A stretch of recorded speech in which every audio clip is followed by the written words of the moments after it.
set the tone for today, we begin with our plenary session on the Lothal project, India's ambitious initiative to establish a state-of-the-art National Maritime Museum at the ancient port city of Lothal. This session will be presented by some of the most distinguished names in the field. To start with, let me call on stage the absolutely wonderful architect Karl Wadia, Senior Design Principal, Architect Hafeez Contractor. Next, I would like to call on stage the ever-smiling Mr. Pankaj Dharkar, founder, Pankaj Dharkar and Associates. Good morning and thank you very much. I know that the morning session at these exhibitions are always a little, the turnout is a bit low, but I thank all of you who are in the room. First and foremost, I want to thank my friend and mentor, Mr. Pankaj Dharkar, also the first man with whom we visited this site. I still remember the date, 3rd Jan 2020. 3rd Jan 2021. So with that, I'll start today's presentation. The National Maritime Museum of India was an initiative by the government of India to set up one large National Maritime Museum for the country, which did not exist. There were many maritime museums in different port towns and port cities of India, but there was not one single large maritime museum. And with a coastline of in excess of 6,000 kilometers, they chose Gujarat because Gujarat also happens to have the longest coastline of nearly 1,600 kilometers. But Gujarat is also one of the places which has the oldest heritage in terms of maritime trade from India to the Mediterranean. The site which was selected, before I move to that narrative, the plan for the project is to be carbon neutral by 2055, and there are a host of measures in place, and we are checking ourselves with every step of the way to make sure that all the materials being used, all the energy being used, everything that is being designed for is with that initiative in mind. This is also a 100% net zero energy project. In phase 1, we will be 56% renewable, and after phase 2 is complete, the balance 44% will be taken care of, making this the largest net zero energy museum and net zero carbon museum on planet Earth. So it's a very large initiative, and due to having some of the best partners in the industry and a very strong will from the government of India, this is becoming a possibility. So coming back to the location of the site, it's about 3 hours, 2.5 hours from Ahmedabad, 2.5 hours from Baroda. It's a triangle, if you may.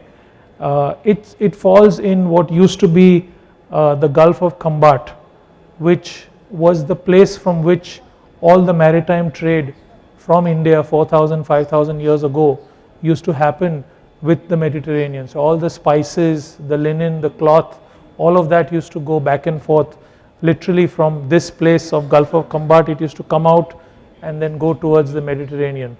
And the site itself, which is this, is just 1.5 kilometer as the bird flies from the original Harappan port town called Lothal. So if you pull your memory back to school, you may remember that we used to study about the Mohenjo-daro and Harappan ages, and Lothal was an important port town. So what used to happen is, in the high tide, all of this area used to become water, just as you see in the run of Kutch and all today, and they used to bring the ships in, and they used to use this dock to repair ships loaded up with spices, and then as the tide came in, they would let the ships go out.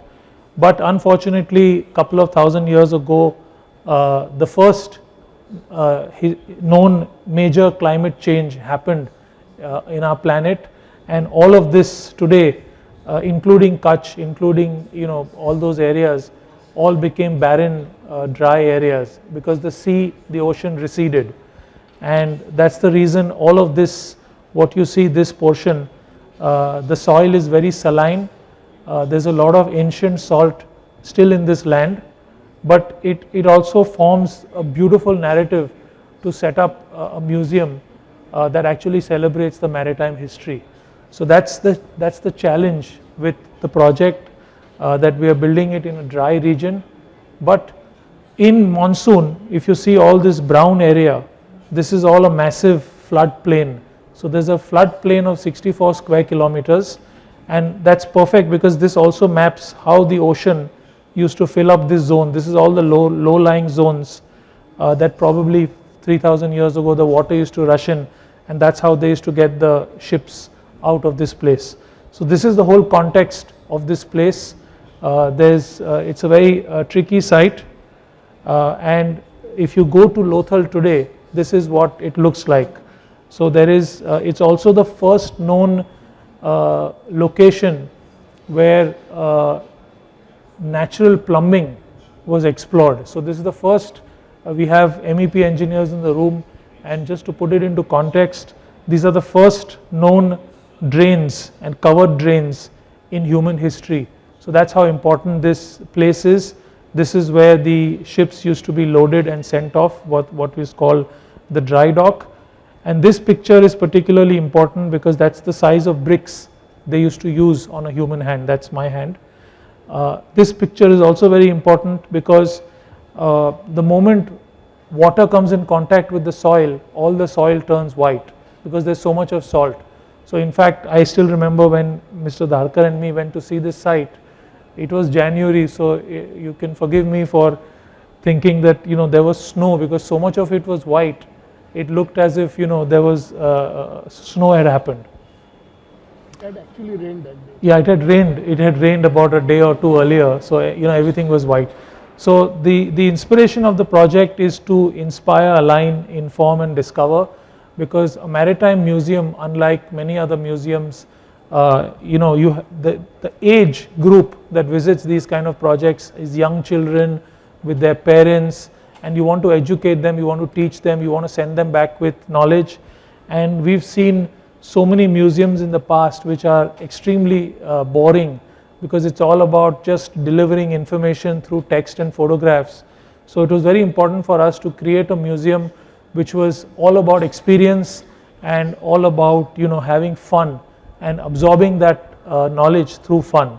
To give you a sense of scale of how large this site is, so it's a 1.5 miles long, 2.5 kilometers. So that's longer than the famous museum mile in Paris where you have the Louvre. To give you a sense, we are in the city of Bombay. So that's Oval Maidan, that's the that's the Brabant Stadium, Wankhede Stadium, and that's the Eastern Docks. So the site is longer than the cross section of the narrow portion of Bombay. If you put it on Gandhinagar, for those familiar with Gandhinagar or those familiar with Central Vista, Delhi, that's how large the site is, and it's about 600 meters across. So this is an overlay of our site on the Museum Mile in Paris. Just to give you a sense, this is the famous Louvre with the triangular dome with the triangular pyramid of Impe, and these are the gardens in front. We went through a series of master plans how to design this entire place, and one of the things is I mentioned about the floodplain. So we have 63 million cusecs of water that come in the monsoon season, and we had to design the site in a way that all of that water does not get impeded by the construction that we do here. And the reason for that is you have to build about 4.5 meters above the natural ground level in order to ensure that your site doesn't get flooded. So some of the first iterations were to keep the entire design fluidic. If you're wondering what that circle in the middle is, there is a state highway that cuts through the site in an east-west direction, north is up, and we wanted to make sure that the state highway doesn't become a kind of a noisy and place with trucks and vehicles and all of that cuts the site. So we came up with an urban move that allowed the state highway to get elevated, and we were able to join the northern end and the southern end of the site through navigation boats and roads, etc. So the final iteration is the one you see in brown. And just to give you a sense, on the northern end of the site we are anchored with the main maritime museum. In front of it there are these water docks. This is what we call the Bagicha complex. It's where the state highway intersects. And as we come to the southern end of the site, we have 5 theme parks. You have the Lothal and the Harappan theme park, which is inspired on Dholavira, etc.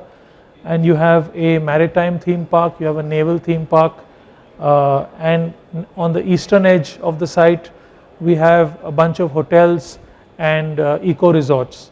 To the left of the site is, so there are almost going to be more than 1,000 people that are going to work here in the museum. So that's the museum housing.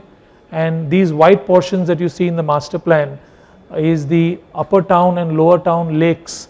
As in the monsoon in July we have a lot of water coming in, we are able to collect somewhere around 60 to 90 crore liters of water in order to make this site net zero positive. And we lose almost 50 to 55% of that water. So we lose about 35 crore liters of water just to evaporation losses. So our requirement is about 35 crore liters of water. It naturally flows through our site. So we collect that water through the months of June, July, August, and with evaporation losses we are still able to sustain up to April with the water that we've collected. That's the longer vision, although there is a Narmada supply coming in from Ahmedabad, but we are anticipating that we will probably need that water supply only in the months of maybe February and March. And the reason we need that water supply in February and March is not because we've run out of water, is because the lower levels of the lakes, the water becomes so saline that you simply cannot use it beyond that certain month till it gets replenished again in June, July. So this is a 3D visual of the entire master plan. That's the state highway I spoke about that gets elevated and goes through and cuts across. This is the Maritime Museum, which is being built in 2 phases. These are the 5 theme parks and the ecotels and the hotels in the east. There is, along with this, there is also a lighthouse museum, and there is anchoring in the north is a maritime institute, which will be the largest maritime institute of India, because every successful museum needs to be supplemented with education in order for the museum to become an institution and not just like a gimmick. So this is phase 1, which is currently under construction. The cost of phase 1 is about 1200 crores. The total project is about 5,000 crores, and we're happy to announce that it was passed in the union budget last year. So the project is happening as we speak, and phase 2 is already being tendered for. As we move on, these are some photographs of the construction which is happening at site of phase 1A. So what you can see is the main walkways, the jetty, you have water on 2 sides, and the first half of the museum is already under construction. And if you can see those images in the background, literally we are building in the middle of nowhere. But you can see those green fields. This photograph is taken in February, and the fields are green because of the water which got collected in July of the previous year. So there is and you can also see the first North Lake which is being created. The first lake itself is 30 crores liter of water. This is the overall master plan which I explained. Some more images of the state highway, the interchange, and it goes away, and then how we have these navigation canals. So the idea is to bring people here for at least 2 days. So they live in the hotels, they go to the theme parks, they catch a boat, they go to the museum. The museum is so large, it's about 3x or 4x larger than the largest museum that currently exists in the country. So we are capturing everything from pre-Harappan civilization of maritime trade up to the modern Indian Navy and the future of maritime trade. And we all know that India is on its path to become a maritime power in the world. So the architecture of the museum was chosen to be something of a Harappan concept.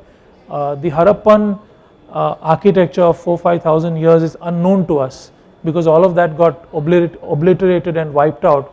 But through texts and conjecture, we were able to come out with an architectural style and a modern version of that architectural style that we believe represented that architecture of the given age. We are also working very closely with the Navy. Believe it or not, these are full-size ships and aircraft bombers and guns and all of that were bought here on trucks. Like this ship was brought here in 6 parts or 8 parts, welded together, put on stilts, and in a year from now we'll be flooding this pond once the lining work and everything is over. The pond itself is going to be like a natural pond, so there's going to be a lot of plant species in order to keep the water clean and alive and to have fish. So you will have seasonal color differences. In the monsoon the water will be grey because it will be turbulent. We're expecting the water to be much more greener in the other seasons, and as the summer comes we're expecting the water to be, because it will be very still and calm, to be blue. These are some more images of the actual museum. So this is the lower level of what we call the Bagicha complex, where people can cross from the southern side to the northern side without having to cross any vehicular movement. This is an aerial shot of how the movement from the point you get off, you walk, and then you actually come to the museum, and you have jetties on both sides where you can enjoy the evening show, sound and light show and all of that, which will be on the museum itself. An aerial shot of the same thing under construction. This is what we call the jetty, which you enter in the upper level of the museum, and as you enter the museum you actually go down into a subterranean level, because one of the things that we're trying to celebrate in the maritime history is archaeological finding. There is no museum in the world that today talks about underwater archaeology as a subject. So we were asked to incorporate that in the museum design. So we incorporated in the actual architectural essence, wherein as you enter you go down and then you walk at a subterranean level where you're surrounded by all these underwater artifacts. So it's a hybrid between a museum and probably this is a photograph of the jetty under construction with the INS Nishank on the right hand side. As you get dropped off and you walk towards the southern end of the jetty, we go up to the what we call the upper jetty, and then you have escalators that take you to the upper jetty and the actual museum entrance. So this slide is important because the way the movement is designed is you actually enter from the upper jetty, you make your way down, and when you come to the main entrance level of the museum, you access all the galleries from this level, what we call the lower level, and as you walk around the main courtyard you experience these tanks, and these tanks will have all sorts of exhibits. There are 32 tanks in all, and they will have exhibits starting from prehistoric mythical exhibits of underwater archaeology to modern techniques of underwater archaeology and how things are found, how things are cleaned, processed, all of that. This is the first image you get when you enter the museum and you make your way down. You can start to see those tanks. So you'll have divers and you'll have activity in those tanks which will engage the kids, and that it'll start to spark curiosity, because one of the things we wanted to do is we wanted this museum to be a lot of fun and not a typical sterile museum which is sort of dictated by its strong architectural form. This is as you come down and you look back at the main entrance. As we move through the lower levels of the museum, you have the upper level from where you have all the north lights for the natural light to come into the spaces, which is the upper jetty level. And the museum itself is a cruciform plan. So this is the main entry block. All the brown blocks represent the main gallery. So there are 14 galleries in all. The pink in the middle is the main circulation around the tanks. You have the pink to the east and the west, which is all the back of house. So we have extremely large artifacts, we have workshops, we have collection areas, carpentry, millwork, all of that which has to be done every time exhibits are changed. So all of that is happening from the east and the west. We also have 3 cafes and administrative areas with 3 different cuisines, which are all towards the periphery so that they can be served directly from the outside. And at the northern end we have a 5D dome theatre, which is going to be more of an experiential experience, which is going to be built in phase 2. That's the section we spoke about, where you come and you actually exit from the lower level jetty. The plan is to have people to spend about anywhere between 5 to 6 hours in the museum. So when you exit the museum, you can host, you can enjoy a nice sunset over the, over the water. That's on the upper level is what we call Lothal town. It's a conjectural reimagination of what life would have been in the Harappan era. So we are working with a lot of specialists in the subject who are approving the visuals of those architectural styles before they are actually implemented. So one of the things in a project like this is that there's a big process of how you design something, how it gets approved, how you course correct when you realize that something that you are representing is not actually factual, and when you course correct and then you represent it in the way that it's supposed to be represented. These are the 2 courtyards, and we have 2 galleries, namely the Navy and the Children's Gallery, which you will see from the images. They are like maritime vessels, but they are tilted, they're slightly tilted, is because the reason they're tilted is when we were designing this, we wanted to capture that moment when a vessel is about to tilt, but due to its center of gravity it sort of comes back into shape. So the idea of tilting those galleries was to express that moment through architecture, and of course structurally doing it was quite a joy, which we'll show you in the remaining of the presentation. Right in the center of the museum is a 100 by 100 meter area called the Lothal town, and because we have these 4 trusses that intersect each other, the tops of these trusses become amphitheaters for people to sit. So we feel that we can get 5,000 people to sit here, and in the center is the Lothal village, and in the evening once the museum visit is over, about 9 p.m. there's going to be a sound and light show on the Lothal village, where people can come back from their hotels, experience their sound and light show, and then go back through the evening to their destination using the boats or using the canoes. That's the photograph of Lothal town under construction. So what you see is these 2 arches on both sides, and the bottom as well as the top become the amphitheater steps, and the middle of the boat truss, that's where the natural light goes to the lower galleries of the museum, and the middle bit is the Lothal town. And in order to enter Lothal town, you have to cross these 4 bridges which cross over water. So this is that's the Navy gallery under construction, and on this side in phase 2 will be the Children's Gallery, which is a mirror image of that. This is what the evening setup looks like in the Lothal town, which is surrounded by water as it would have been in history. This is what it looks like when you're actually enjoying Lothal town in the day, and the evening setup just before the sound and light show. So this whole bit is currently under redesign because we are working with the experts as to how this has to be expressed. As I mentioned, we also worked very closely with the Navy.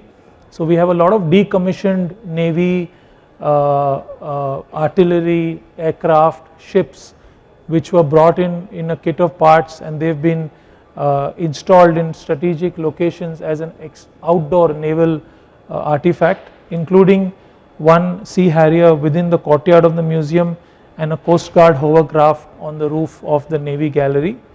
And each of these are being converted to indoor museums, so people can actually enter. They will be able to walk the entire ship and the aircraft, and they'll be able to see how life was, or how our servicemen actually live on ship. So this is the first one, INS Nishank. It served in the Navy from 89 to 22. It was decommissioned and then sent to this museum. That's what it looks like now that it's been reinstalled on site. And there are a lot of things we learned, which we didn't know, but we learned, what is the meaning of the red line or the black line, why is it in front gray and in the rear it is black. Then you have the IL-38, it's a drone aircraft along with being a bomber. It's also been decommissioned, brought to site in parts and reinstalled, and now it's being converted to an aircraft museum at the site. That's how it is right now. And the air condition, all these are internally air conditioned, so we had to work quite hard as to where to put the air conditioning, how to make it work, and all of that. And you can imagine this museum, all of this being water, and the IL-38 kind of protruding just over the water in its takeoff position. That's the tilted gallery that I spoke of, which is the naval gallery, and these are from where natural light will be coming into the naval gallery, just as it would in a ship. You'd have these small openings from where you'd get natural light. Then of course we have the UH-3H, which is the naval helicopter, also installed at site. Currently it's been wrapped up because it's a dusty place. We have the Sea Harrier, which is also installed at site, currently wrapped up. And then the Indian Coast Guard wanted one of their items to be put on display. So we have the hovercraft, which has been placed on the terrace. And as you can see, the terrace was casted, so the hovercraft was brought in 3 parts, welded, lifted, and then placed on the terrace. Just so you know, we are also the PMC for this project. So it's not just something we designed and we left. We have a team of 25 people on site working through each and every step of this most amazing project. I'll skip this. This is what the place looks like in July, August, when all the floods come through this floodplain. Obviously, once everything is lifted and the ponds, which are carefully curated, are created, we'll get that final image which we showed you in the earlier part of the presentation. This is the overall water balance diagram. I think Mr. Dharkar will explain it much better, but all of the water which is incoming as well as falling on the site is being captured. We are not capturing more water than we need to, because the water has to also go downstream. There is a large area of farming and local people over there that rely on the water, but we are capturing, I think, not more than 0.2 or 0.3% of the water which is crossing our site in those 4 months. This is the overall water diagram of how the ponds are all collected. So there's a series of upper ponds and lower ponds, and we use the lower ponds in the first 4 months after monsoon, where the water is less saline, and the upper ponds we use from January onwards, because the upper ponds are rainwater collection ponds and they are lined ponds, so they don't have direct access to the soil. So we are able to use those ponds from January onwards when the natural water ponds become too saline. So it's a complete water balance, and we've worked very closely with a lady from Hyderabad, Swati, she's not here today, and of course Mr. Dharkar and his team, to work out this amazing network of water dependability. This is my last slide before I hand over to Mr. Dharkar. So it's a thermally very well insulated building. It's luckily, being a museum and being a very technologically savvy museum, we had a fair amount of less requirement for natural light. So it was easy to create a well thermally insulated building, but still with all the data possible, we've been able to produce quite a nice design in my opinion. So over to you, Mr. Dharkar.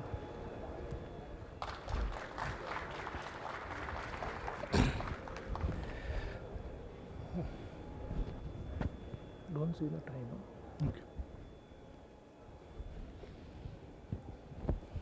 Okay. Good morning.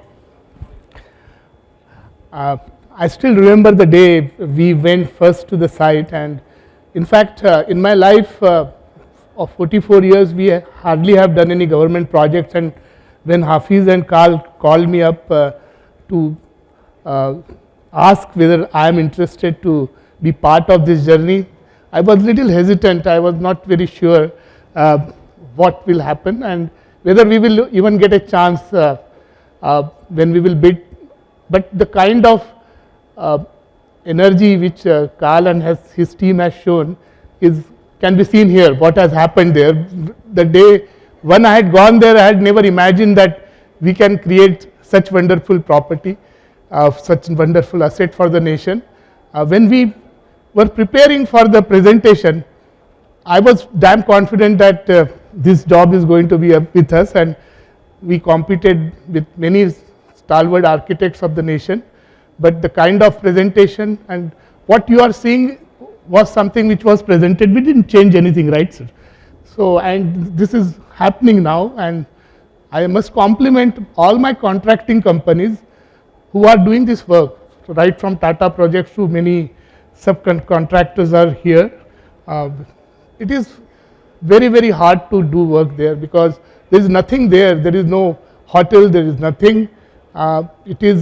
It is an amazing joint effort which has gone in, and today we feel so satisfied that this is something in life time opportunity anybody can get.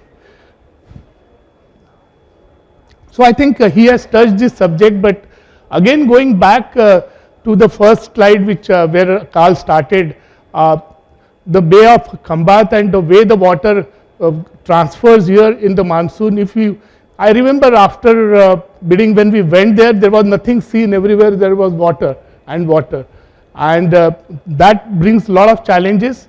So the way he explained, whatever is falling onto the ground, onto our raised platform, which is almost 4 meters in our property, we are collecting and using it. So that is what is water available. We in fact had started with concept of having a desalination plant which will be solar based. The first phase didn't allow us because of the budgetary constraints, but this is a location where we have planned a solar desalination plant also. So whatever water is coming here, which is I'll go back. Whatever water is coming here, it is a salty water, as Karl explained. Whatever is falling onto our property is all pure water, so we are using it. But if that falls short, we were wanting to take up this water, clean it and put it back to our main reservoirs. So that is a plan. I am sure as we move forward and government sees the potential, we will get sanctions for that. But the total canal and jetty has 1000 lakh liter of water, and currently the first phase we are talking about 1500 lakh liter of water. So it's a huge water which is falling here, which is being captured, and this is something very pleasing. This was the first monsoon which has these tanks filled up. So we are now very confident whatever calculations we had done together is going to yield results. But this was absolutely pleasing when we saw this entire rainwater coming here and complementing the efforts of whatever we thought. So this is a complete water balance chart, how we are dealing with. Of course, we were fortunate when we started, we were not confident that we'll get drinking water from Narmada Canal, but I think government is also working very fast and very hard. We got the entire line of 70 kilometers from where we are going to bring about 10 lakh in this phase and 20 lakh in second phase. Water possibility is there. So in case it doesn't rain properly, we will top up this. Maybe 1 or 2 months we will need this water. Otherwise, if solar solar desalination also gets commissioned, we have that water. This entire balance chart indicates that what we are going to be net positive. In fact, we will be not needing water from outside, and we have also derived all our preferences how the water will be used, and we have a very good automation system in place for that. This was what Karl also shown. We have multiple treatment plants here, and when we are talking about complete things to be viewed, we also learned a lot on the water quality here. This was phenomenal journey because Hafeez wanted this water bodies to be live. So once we talk about fish life, we have to have very different quality of water. So all these treatments are going to ensure that there is no turbidity in the water, and therefore biofiltration plants are also designed here. So it is going to be a fantastic experience on the water's quality in terms of its treatments. This is going to be a unique project for the country. In terms of electrical, the entire distribution, we didn't have anything around that place, so almost 70 kilometers down we have brought the power here. In fact, this is again a normal 66 kVA station, would have taken 3 years, but government complemented it. Our contractors also work hard, and we have now this entire substation completely done there. From the main, this is where our main water tank and our substation is. We have a fire station there which is built up here because we will have a lot of people here. We expect 25,000 people to visit on a holiday. Average could be 5,000 to 7,000 people. So we have complete fire station made here. We have complete water tanks which will come from 70 kilometers, and also the power. This 66 kVA line which is at multiple stations. We have 11 kVA substations in each parcel, and the entire HT distribution is happening. Further, of course, it is a LT distribution. This is how the power is planned. We have total requirement of 15.4 megawatt of 1000 kilowatt of power. So currently the first phase has 4395 kilowatt of power, which is all done here. And as you would have seen in beautiful images, we have multiple places solar PV plant. As Karl was telling you, this is going to be the largest net positive campus of the museum campus of the world. We have huge number of solar possibilities. Even this tilted slopes which Karl explained you are with an angle where I can get maximum efficiency of solar collection. So these tilts are also architecturally and engineering wise calibrated, and we are very happy that this is what we are going to achieve. So total we expect 10 megawatt of power which we can generate from solar PVs. And this is again a very detailed drawing on redundancy side, but we are going to have redundant power. So currently all transformers, generators, everything has been installed, and we are ready to even run if they want to start. You can see here where the beautiful panels and fantastic work done by our contractors. In terms of fire and life safety, there are no compromises. We are completely code compliance in terms of egresses, travel distances, everything has been tested. We have close to 4 lakh liters of fire tanks here with multiple tanks, ensuring that there are not going to be any shortage of water for fighting the fire. We are also connecting them to large tank. In terms of all kitchen separation, all panels are protected, and entire complex is having sprinkler system. This is the current situation of our pump rooms. Everything has been done now. In terms of automation, because since we are talking about net zero and then positive campus, all utilities are getting measured. We have a very smart command center plant there. We will be measuring water, we will be measuring energy, we will be ensuring very high indoor air quality. Everything has been done in a very smart way, and that is in terms of smoke detection and also low voltage services, complete networking has been done. You can see the grid here, how the LV cables are moving. All trenches, all routes have been very nicely integrated with the landscape consultants and architectural team, and this entire looping has been done for first phase. The entire air conditioning has been uniquely designed based on the applications where special galleries are there. We are talking about controlling the humidity to 50%, because the lot of artifacts will require those kind of conditions. While the general conditions you can see here are defined here. This is first 1A phase, which is having these tonnages. Again, every air conditioning of these zones are done differently. If you really look into it, we have used very high COP chillers, 6.7, which is the best available in the globe. We have IE5 premium motors, IE4 ratings for AHUs.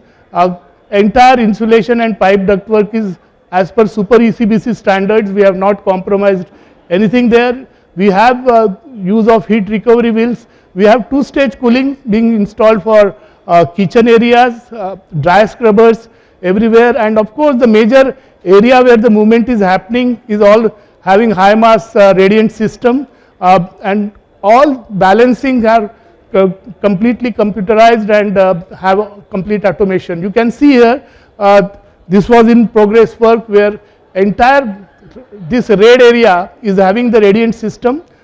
In fact, there were a lot of challenges in doing that with the kind of architecture, and the heights are there, but with the help of the team of Karl, we are able to implement this. At many stages client was worrying how this will happen, why, if there are leakages, what is going to happen, but we are very fortunate that jointly we are able to execute this, and this is going to be again the largest radiant system project for the nation, first for its kind, and we all know that this is going to save us at least 40% of energy when we complete this. The current situation is that we have installed all air conditioning systems, AHUs, cooling tower, all work is completed. You can see the challenges here. The ducting is going at this height, we have vertical headers, so it is very intricate job, but the way the installation is done with hydraulic jacks and cranes is something very interesting. Not many sites will see such installations happening. So these are our galleries which have close to 16-meter height, and the challenges were different, but together we are solving them. This is a typical dome where some part is having underfloor air conditioning also. These are general schematics, and a great amount of work has been done on the BMS side. In terms of smoke management, this is a unique project where a lot of people are going to be there. So normal air conditioning systems which has sorry, this is not. So the same ducting is being used for smoke exhaust, and also increased ventilation is getting ensured here.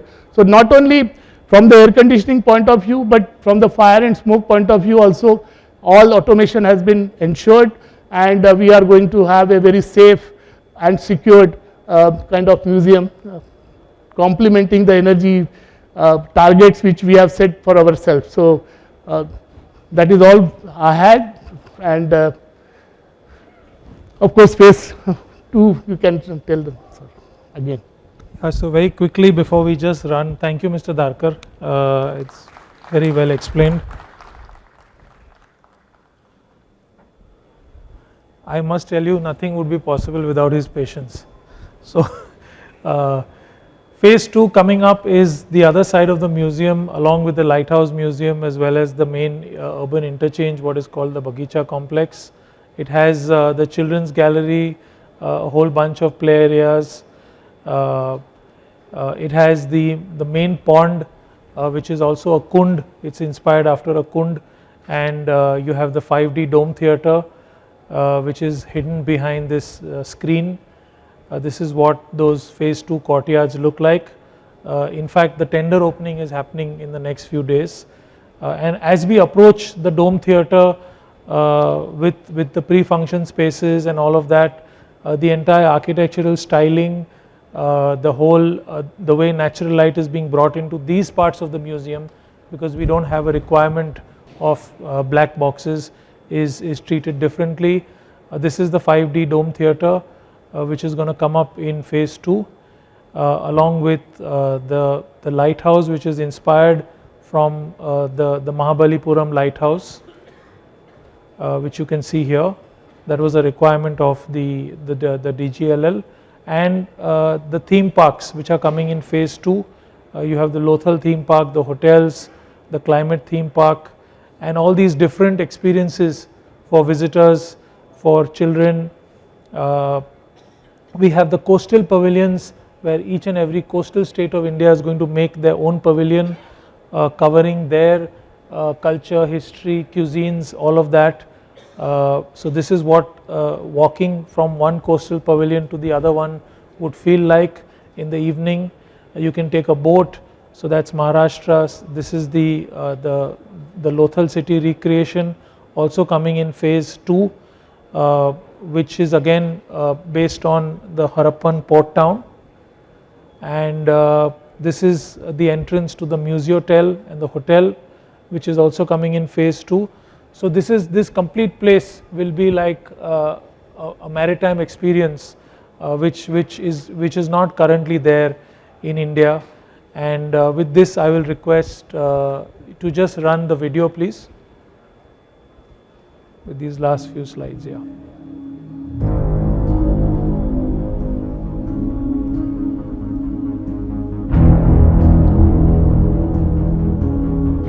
Friends, world heritage committee का ये कार्यक्रम भारत के लिए एक गौरवशाली उपलब्धि से जुड़ा है। मैं जिस गुजरात राज्य से आता हूं, वहां धोलावीरा और लोथल जैसे स्थान हैं। धोलावीरा में 3000 से 1500 BCE पहले जिस तरह की अर्बन प्लानिंग थी, जिस तरह का वाटर मैनेजमेंट सिस्टम और व्यवस्थाएं थी, वो 21वीं सदी में भी एक्सपर्ट्स को हैरान करते हैं। लोथल में भी दुर्ग और लोअर टाउन की प्लानिंग, स्ट्रीट और ड्रेन्स की व्यवस्था, ये उस प्राचीन सभ्यता के आधुनिक स्तर को बताता है।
That's the wonderful team.